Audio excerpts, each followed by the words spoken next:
So here's a curious story about Assassin's Creed Valhalla I wasn't expecting.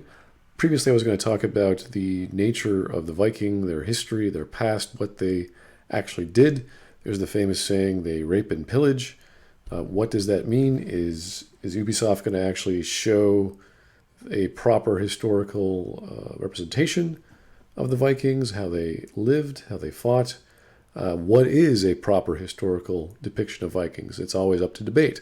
So, knowing Ubisoft, they probably would have not have gone the rape and pillage route. They probably would have shown the Vikings as this nice, venerable people, very kind, and they just wanted to survive, etc., as opposed to the more violent, take everything and burn everything around you. Now we learn that Assassin's Creed Valhalla is having a technique upon which you can change the main character's gender. By main character, I mean the person you play as when you go into that weird genetic memory thing, which is interesting. I'm actually all for this sort of idea. The problem I don't understand it. I never understood in the first place what genetic memory meant, and that's fine. You can get away with crazy stuff in science fiction.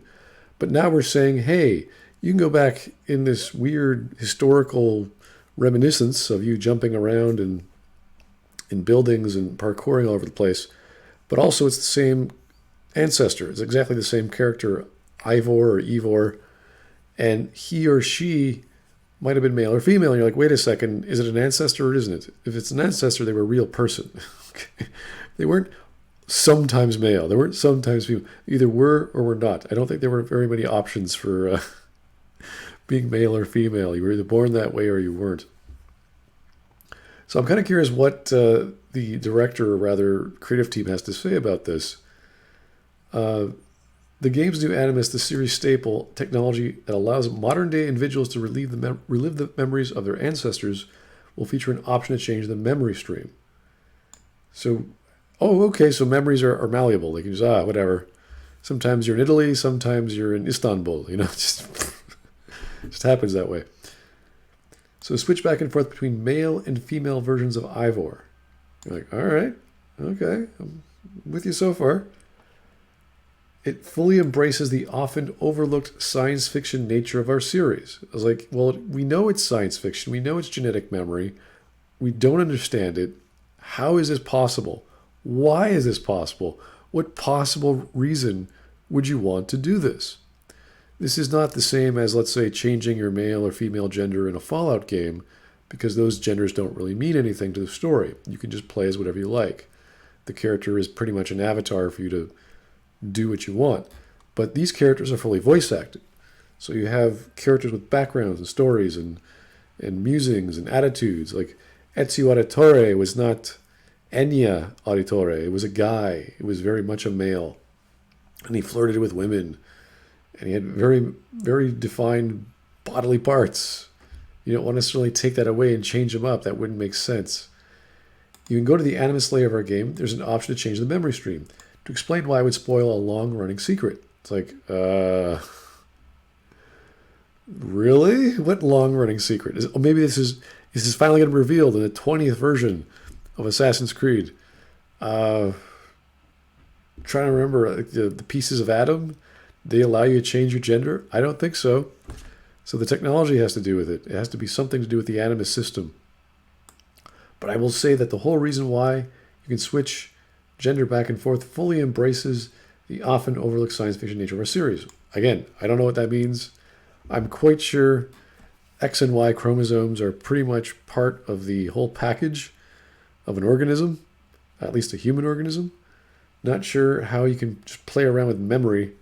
Oh, I remember I was male. I was like, what? No, you no, you were female. I'm quite sure about that. How can we leverage that to make a character that you could choose male or female? And leverage what exactly? Leverage what aspect of storytelling? That you had characters. I remember in previous Assassin's Creed Odyssey, you had Cassandra and what's his name? Cassandra and male in Assassin's Creed Odyssey. Cassandra and Alexios. There they are. And you could choose which one to play. But those are different characters. They're not different They're not the same person. We got this thing called genetic memory, okay, and we got this animus, and what are all the ways you can play with that, and how can we leverage that to make a character that you choose male or female? We found a way that we think is pretty satisfying. So if this only relates to gameplay, then it's fine. You're not worrying about character this or that. You're not worried about a male experience and what it was like to be a male Viking and what it meant to be a female Viking, because apparently these versions of Vikings do all the same things, male or female, which is hard to believe. Maybe the Vikings are a little more forward-thinking than we thought. Okay. Both gender choices are canon. It's like, what? How can that be possible? How can you have simulation of a past experience where both genders are canon? That makes no sense. Though details of the story element have been scarce as Ubisoft attempts to avoid spoiling the game ahead of its release. Okay, so that's fine. They're obviously doing something funky, and they're not telling us why. So the modern day protagonist is Layla, and she's interacting with the historical Anglo-Saxon battleground as herself, a first for the long-running series. Okay. The modern day story often grinds the experience to a halt, taking you out of whatever historical period you're in and putting you into the present day where you have a bunch of different characters with different skills, different affordances, and different abilities. It really has this kind of hard stop. Well, that's kind of in relation to what's, I think in the story it was referred to the bleeding effect, whereas the skills you learn in the Animus bleed over into the real character that you control. So Layla's newfound abilities is the presence of anomalies inside the simulation. Her handlers will pause the simulation, and players will find themselves face-to-face with a big puzzle, lots of intense puzzle solving and parkour. Same thing in all the other Assassin's Creed games. You end up playing as the real character or the real person that goes into the Animus, and they come out and they now have all these skills. And it's all puzzle parkour skills, usually. The story is that there are anomalies. When you find them as Eivos, Layla and her handlers will pause and set this big thing for her to deal with. So, okay, interesting. So you go into the past, you experience this weird puzzle, you come out, and then you try and solve that puzzle in real time or in real life. It's a big puzzle, lots of intense puzzles, solving parkour. You can acquire a bit of interesting data and then close this rift. Hey, cool. If any connection between the two worlds, I think is great. The bleeding elements or the bleeding effect was always cool, I thought, that you're learning things as you're experiencing other lifetimes. Cool. I think that's cool. I just don't understand this whole male-female thing. And so that the experience is much more comfortable. You're not just going into the full loading menu, going into a small office somewhere in the present day. You still get to be Layla, but you get to be Layla in the past. I'm not sure what that implies. It sounds as if Layla is this trans character, and they're going to choose which version of themselves they want to go back as. Again, all cool science fiction stuff. This can work totally well. I'm just lost as to how this works with genetic memory.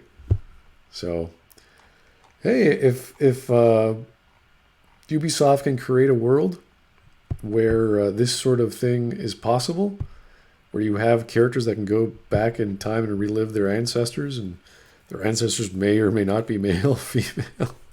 Great. Tell it to me in a way that makes sense, and I'm with you. Whether it makes sense as is, based on what we know of the Animus and what we know of genetic memory, doesn't make any sense. But I'm willing to give them the benefit of the doubt, and hopefully they can patch this up in the narrative, and we all are not just laughing at whatever the hell they're trying to do here. Haven't seen too many female Vikings unless you're watching the Vikings show. So would like to know how that works. Anyway, thanks for listening, guys. Have yourself a great day.